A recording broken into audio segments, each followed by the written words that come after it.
आज उप मुख्यमंत्री दिनेश शर्मा रायबरेली के दौरे पर हैं।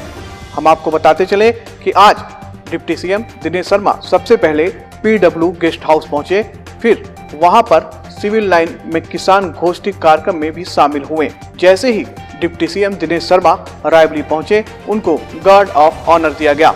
इस वक्त जिलाधिकारी वैभव श्रीवास्तव, पुलिस अधीक्षक श्लोक कुमार, CDO अभिषेक गोयल सहित तमाम अधिकारीगण भी वहां पे उपस्थित थे। उसके बाद वहां पे उपस्थित भाजपाइयों द्वारा उनका स्वागत भी किया गया। हम आपको बताते चले कि डिप्टी सीएम दिनेश शर्मा आज रायबरेली के दौरे पर हैं और कई कार्यक्रमों में शामिल होंगे। सिविल लाइन में किसान गोष्ठी का भव्य आयोजन किया गया है, जिसमें PM के ऑनलाइन संबोधन को भी दिखाया जा रहा है। साथ ही डिप्टी सीएम द्वारा कार्यक्रम लगातार जारी है। हम आपको बताते चले कि उप मुख्यमंत्री दिनेश शर्मा जी आज रायबरेली आए हुए हैं। उनका कार्यक्रम इस प्रकार था। आज सुबह 10:40 पे वह निरीक्षण भवन डाकघर पहुंचे। उसके बाद 11 से 12 बजे तक सिविल लाइन में मंगलम लॉन में कृषकों एवं जनप्रतिनिधियों से मुलाकात की। वहीं अपराह्न 12 से 1 बजे तक प्रधानमंत्री नरेंद्र मोदी जी का ऑनलाइन संबोधन चलेगा। साथ ही 2:15 से लेकर 2:45 बजे तक निरीक्षण भवन में अधिकारियों एवं जनप्रतिनिधियों के साथ बैठक भी करेंगे। S7 की टेक्स्ट रिपोर्ट।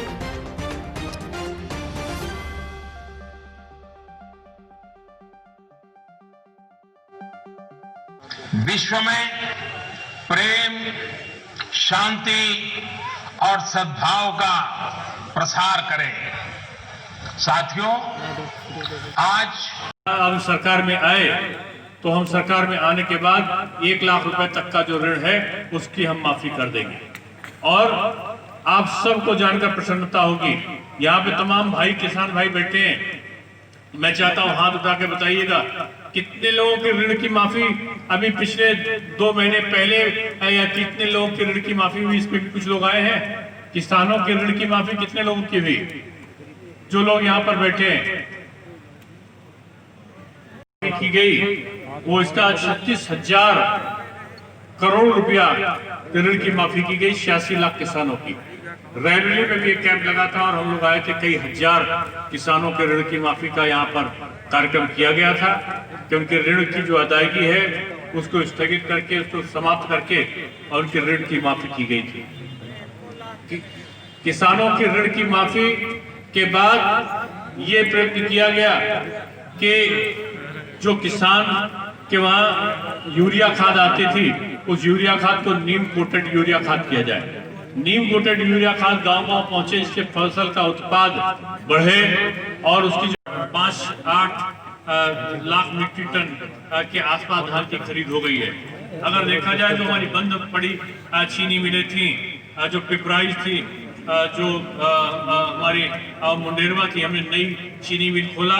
जो बंद मिलें थी हमारी संभल की थी, हमारी सहारनपुर की थी, बुलंदशहर की थी, इन चीनी मिलों को जो बंद पड़े थे इनको खोलने का काम किया।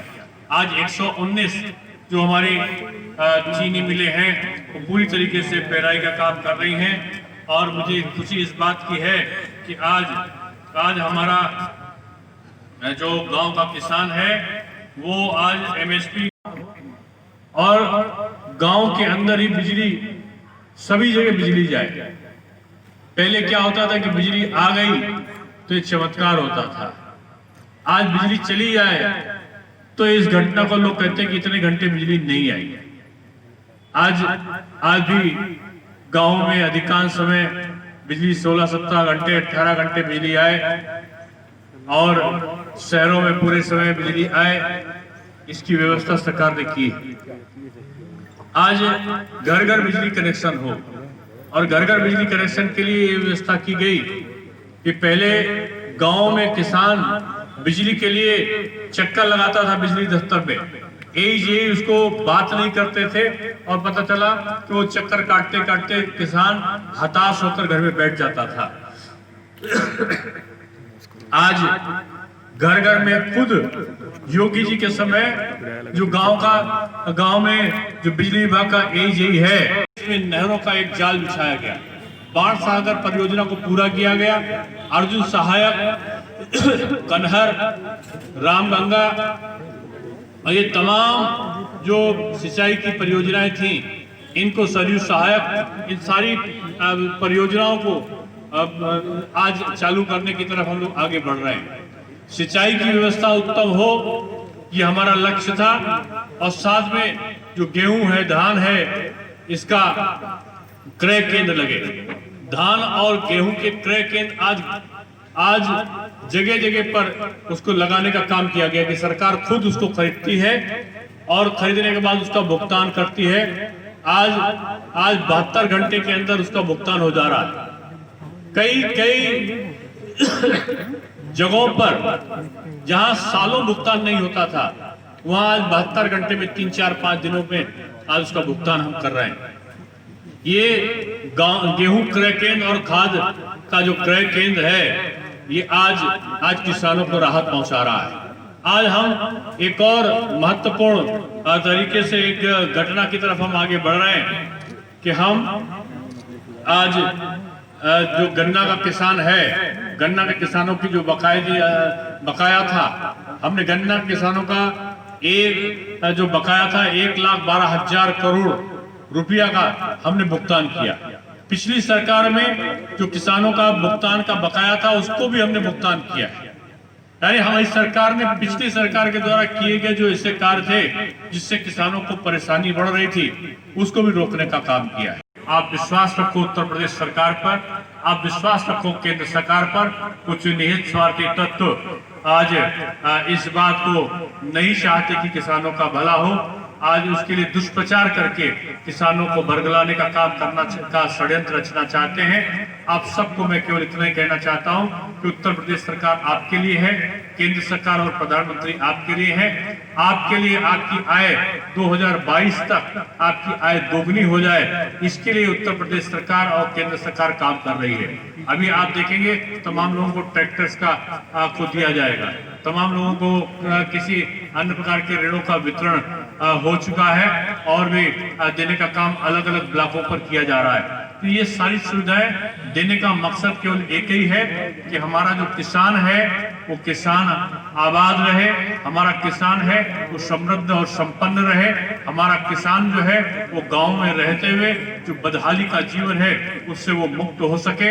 हमारा किसान ऋणग्रस्तता से मुक्त होकर एक स्वस्थ मन चित्त से काम करने की प्रेरणा उसके अंतर मन में आए, उसकी आमदनी बढ़े और वो सुखी जीवन व्यतीत करे।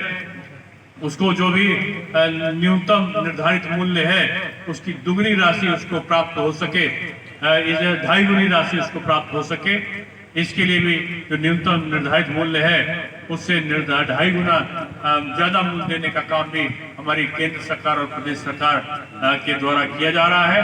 अभी ये साइट की स्क्रीन पर माननीय प्रधानमंत्री जी का जब उद्बोधन होगा, प्रधानमंत्री जी बड़े विस्तार से बताएंगे कि आज किस प्रकार से गांवों में वो किसानों की खुशहाली के लिए किस प्रकार से वो हमारी भारत सरकार काम कर रही है। आज हम सब लोग एकत्रित यहाँ पर इसीलिए हुए हैं कि हम सब लोग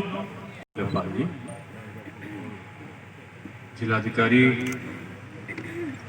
रायबरेली,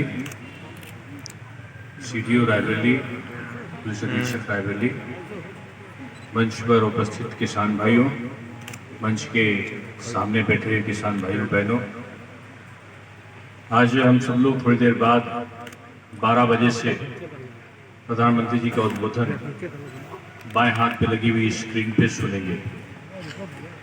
और हम सब लोग प्रधानमंत्री जी ने पूरे भारतवर्ष में किसानों के लिए क्या क्या किया है सरकार ने, इसके बारे में विस्तार से बताएंगे। हम सब जानते हैं कि भारतवर्ष के बारे में कहा जाता है कि ये ऋषि और कृषि का देश है। यहाँ ऋषि मुनियों ने जन्म लिया और साथ साथ यहाँ पर कृषि का जो आधार रहा है कि 75% लोगों के भाग जो है वो गांवों में निवास करती है और खेती किसानी पर उसका जीवन निर्भर करता है। तो ऐसे देश में हम सब लोग जानते हैं कि हम आत्मनिर्भरता के युग से आगे गुजरे हैं। एक समय यह था कि किसान अपनी खेती करता था और खेती करने के बाद में जो उसका उपज आती थी तो एक समय वो सिंचाई करता था, खेती करता था, बाकी समय बचता था तो छोटे छोटे उद्योगों को करता था। लेकिन अंग्रेजों के समय ऐसा कुछ शासन चला, खेती किसानी का स्तर बदला और छोटे छोटे उद्योग धंधों के स्थान पर बड़े बड़े उद्योग धंधे लगा दिए, जिससे जो किसान खाली समय में अन्य आय को प्राप्त कर लेता था और आत्मनिर्भर रहता था, उस किसान को दूसरों पर निर्भर रहना पड़ा। ये जो वितृष्णा थी, ये जो कठिनाई थी, ये आजादी के बाद भी तत्कालीन समय जो कांग्रेस का शासन था उसमें भी कोई विशेष परिवर्तन नहीं किए गए। 2014 में देश के प्रधानमंत्री के रूप में माननीय नरेंद्र मोदी जी और उत्तर प्रदेश में 2017 में योगी आदित्यनाथ जी उत्तर प्रदेश के मुख्यमंत्री बने, देश के प्रधानमंत्री नरेंद्र मोदी जी बने।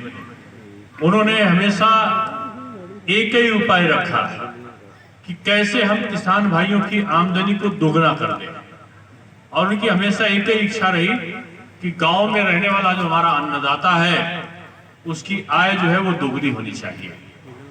अब आय दोगुनी हो तो उसके लिए क्या जरूरी है कि खेती किसानी में करने में जो भी कठिनाइयां हैं उनको दूर किया जाए।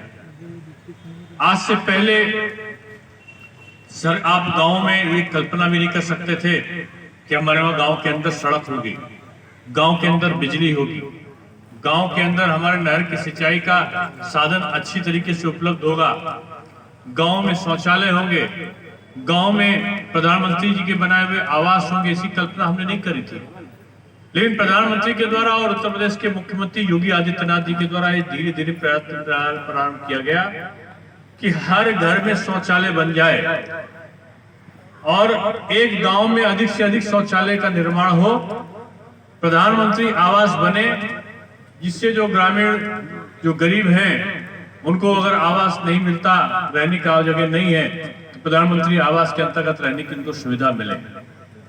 ये भी प्रतिज्ञा किया गया कि गांव में गैस का सिलेंडर उनको मुफ्त में दिया जाए, गैस का कनेक्शन मुफ्त में दिया जाए। और इन सारी योजनाएं हैं उसको लागू करने में आपके नेतृत्व दिशा निर्देश में रायबरेली जनपद लगातार अग्रणी रहा है और यहाँ पर प्रधानमंत्री किसान योजना में लगभग 4,30,000 किसानों को आच्छादित किया गया है। साथ ही जैसा कि महोदय आप सब देख रहे हैं कि फार्म मशीनरी बैंक में भी जनपद की उपलब्धि उल्लेखनीय है और 6 स्थापित किए जा चुके हैं, जबकि अन्य सभी प्रक्रिया में और लगभग सभी ब्लॉक में हम इसकी स्थापना का अपना लक्ष्य जल्दी ही पूरा कर लेंगे। साथ ही जो धान क्रय केंद्र जो शासन की प्राथमिकताओं में था महोदय, वहां पर 75% से अधिक हमारी धान खरीद हो चुकी है और लगातार आपके निर्देशन में जनप्रतिनिधियों के माध्यम से व अधिकारियों के माध्यम से लगातार निरीक्षण कराए जा रहे हैं कि कोई दलाल व बिचौलिया सक्रिय न हो। और अब तक मुझे बताते हुए हर्ष है कि 75% लगभग खरीद हमारी पारदर्शी रूप से पूर्ण हो चुकी है। जनपद में कुछ अन्य योजनाएं भी हमने ली है माननीय महोदय, जिसमें बताना चाहूंगा कि हमने जो स्टबल बर्नी या पराली प्रबंधन होता है उसके लिए 1100 कंपोस्ट पिट किए थे। उसका मेन उद्देश्य ये था कि किसान भाइयों को अपनी जो अवशेष फसल होता है उसके लिए भी हम कुछ मनरेगा के तहत और 14वें वित्त से उनको कुछ वित्त आपूर्ति कर सकें, जिसके साथ उनको लगभग प्रति एकड़ 3 से 4,000 रुपए की राशि मनरेगा द्वारा जॉब कार्ड के माध्यम से दी जाती है। इसी प्रकार जो शासन की योजना थी महोदय पंचायत भवन, तो 113 पंचायत भवन हमारे जनपद में पूर्णता के स्तर पर है। 989 सामुदायिक शौचालय पूर्ण किए जा चुके हैं, जिनमें लगभग 50 करोड़ की लागत आई है। इसी प्रकार एक अभिनव प्रयोग के तौर पर महोदय हमने रेन वाटर हार्वेस्टिंग को लिया है और जितने भी हमने हमारे पंचायत भवन है और एक लक्ष्य रखा है कि प्रत्येक ब्लॉक के एक प्राइमरी स्कूल को जो बेसिक शिक्षा के स्कूल होते हैं वहां पर इन रेन वाटर हार्वेस्टिंग सिस्टम की स्थापना की जाए, जिससे न केवल भूजल संरक्षण में हमको सहयोग मिले बल्कि जो बच्चे हैं उनको भी इसके संबंध में जागरूक किया जा सके। तो इस तरह के महोदय 864 रेन वाटर हार्वेस्टिंग सिस्टम इस समय तक हम बना चुके हैं और बाकी प्रक्रिया में है। इसी प्रकार हमारे जो 2600 से ज्यादा हमारे प्राथमिक और जो जूनियर विद्यालय है महोदय, उनका मिशन कायाकल्प के तहत जीर्णोद्धार किया जा रहा है और ये कार्य भी हमारा काफी अच्छी प्रगति से चल रहा है और हमारी जो धान क्रय है वो भी लगभग 75-80% हमारी पूर्ण हो चुकी है। तो महोदय का अधिक समय न लेते हुए मैं उन्हें ये विश्वास दिलाना चाहूँगा कि रायबरेली जनपद में जो भी शासन की योजनाएं हैं और जो शासन की मंशा है उसके अनुरूप लगातार युद्ध स्तर पर कार्य किया जाएगा और महोदय के दिशा निर्देश पर हम लगातार इसमें प्रगति की सीढ़ियां चढ़ते रहेंगे। जय हिंद, जय भारत।